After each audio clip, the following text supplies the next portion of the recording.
السلام علیکم، میرا نام زینبی ہے، میں نیو جرسی رہتا ہوں. I'm sorry my Urdu is not that strong, so I'm going to ask you my question in English. If you had one question to ask Qaadi Azam, what would it be? Thank you for taking my question. I keep you in my prayers and may Allah bless you.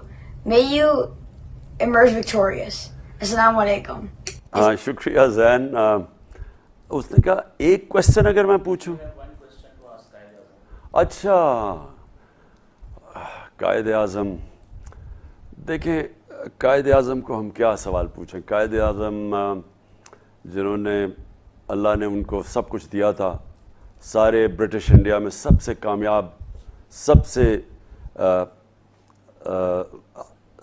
یا number 1 barrister تھے، یعنی سب سے زیادہ face دی جاتی تھی قائد اعظم کو، کیونکہ ان کی اتنا ہائی، ان کی ماشاءاللہ بریلینٹ تھے اور ان کو ان کی سکسیس ریٹ اتنا زیادہ تھا. تو ہم تو صرف قائد اعظم کو یہ سمجھتے ہیں کہ ان کو کوئی ضرورت نہیں تھی پالیٹکس کی، جیسی وہ شان و شوکت میں زندگی گزارتے تھے. تو انہوں نے جو پاکستان قربانی دی اپنے ملک کے لیے، کہ اپنا سارا آسان زندگی چھوڑ کے انہوں نے اتنی سٹرگل کی، اور پھر آخری دنوں میں ان کو کینسر تھی، لنگ کینسر. تو وہ لنگ کینسر کے دوران انہوں نے جس طرح کی محنت کی، اور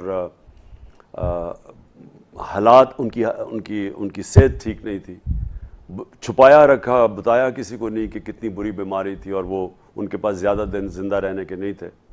وہ بھی چھپایا اس لیے کہ اگر ان کے مخالفین کو پتہ چل جاتا تو انہوں نے صرف ڈیلے کرنا تھا، اور ہو سکتا ہے پاکستان نہ بنتا.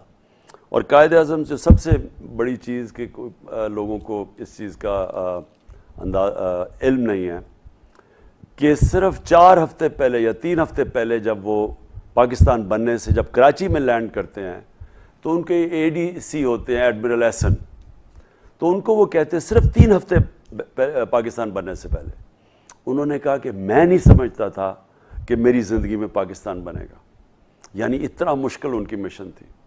تو جتنا بھی ہم قائد اعظم کو ان کا شکریہ ادا کریں وہ کم ہے، کیونکہ آج اگر مسلمانوں کی حالت آپ دیکھیں جو ہندوستان میں ہے، اگر آپ دیکھیں کہ ان کو کس طرح یعنی 2nd کلاس سٹیزن بنا کے اور ان کو رکھا جا رہا ہے. اور ابھی یہ جو نبی صلی اللہ علیہ وسلم کی شان میں گستاخی کی گئی، تو لوگوں کو غصہ چڑھا، لوگوں کے دلوں میں بستے ہیں ہمارے نبی صلی اللہ علیہ وسلم. تو جب غصہ چڑھا اور لوگوں نے اظہار کیا، پروٹیسٹ کیا، تو ان کے گھر گرا دیے. یعنی ایسا قسم انہوں نے وہاں ظلم کیا ان لوگوں کے اوپر. تو یہ قائد اعظم کا ہم شکریہ ادا کریں کہ آج ہم ایک آزاد ملک میں ہیں، اور اسی لیے اس کی ملک کی آزادی کے لیے ہم سب کو جد و جہد کرنی ہے. یہ جہاد ہے. یہ جو چور اوپر بیٹھ کے ہیں، ہم قائد اعظم کی جد و جہد کو اگر ہم نے جسٹیفائی کرنا ہے، ہم نے اگر ان کی روح کو خوش کرنا ہے، تو ہمیں حقیقی آزادی کے لیے پوری جد و جہد کرنی پڑے گی.